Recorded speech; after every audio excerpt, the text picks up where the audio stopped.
আজকে মুখ্যমন্ত্রীর যে সফর সেই সফরটা বা যেখানে যাবেন সেই ঘটনাস্থলটা খুবই গুরুত্বপূর্ণ।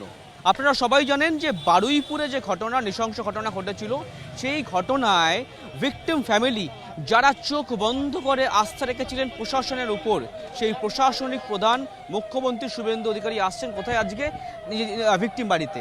আমরা সেই বাড়ির সামনে রয়েছি। এই ভিকটিম বাড়িতে আজকে কিন্তু মুখ্যমন্ত্রী আসবেন।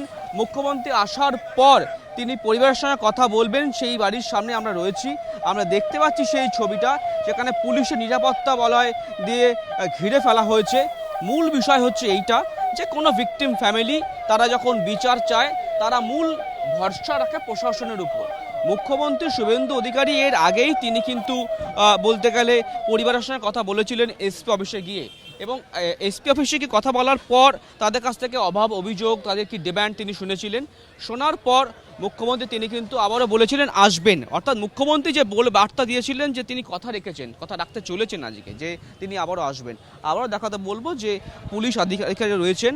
আর মূল বিষয়টা হচ্ছে এটাই যে ইতিমধ্যে পরিবারের দাবি মতো এখানে কিন্তু সূর্যপুরে একটি ফাঁড়ি তৈরি করা হচ্ছে, এবং পুলিশি তদন্ত কত দূর এগিয়েছে সেই বিষয়ে পরিবার তারা কত সন্তুষ্ট কিনা, তারা বিচার চাইছিল, সেই বিষয়েও কিন্তু মুখ্যমন্ত্রী কথা বলবেন।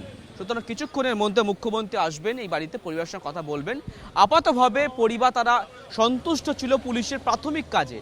এতদিন কেটে গিয়েছে, ইতিমধ্যে দুটি কেসে অ্যারেস্ট হয়েছে, এবং মুখ্যমন্ত্রী শুধু আজকে এইখানে নয়, এরপর তিনি যাবেন সূর্যপুর যে ফাঁড়ি, সেই ফাঁড়ি উদ্বোধন করতে, এবং গণপিটুনিতে যে ব্যক্তির মৃত্যু হয়েছিল ইন্দ্রজিতের তার বাড়িতেও তিনি যাবেন, এমনটা কথা রয়েছে। সুতরাং আজকে বাড়ির সামনে শেষ ছবি দেখাতে বলছি রঞ্জিতকে, যে আজকে মুখ্যমন্ত্রী আসবেন সেই জন্য নিরাপত্তা বাড়ানো হয়েছে, কিন্তু তিনি কথা রেখেছেন, এটাই হচ্ছে মূল বক্তব্য। তিনি একবার কথা বলেছিলেন এসপি অফিসে, আবারও কিন্তু আজকে তার বাড়িতে এসে কথা বলতে চলেছেন মুখ্যমন্ত্রী, এবং তাদের পাশে বসে তাদের অভাব অভিযোগ প্রত্যাশা সব শুনবেন, এমনটাই কিন্তু খবর রয়েছে।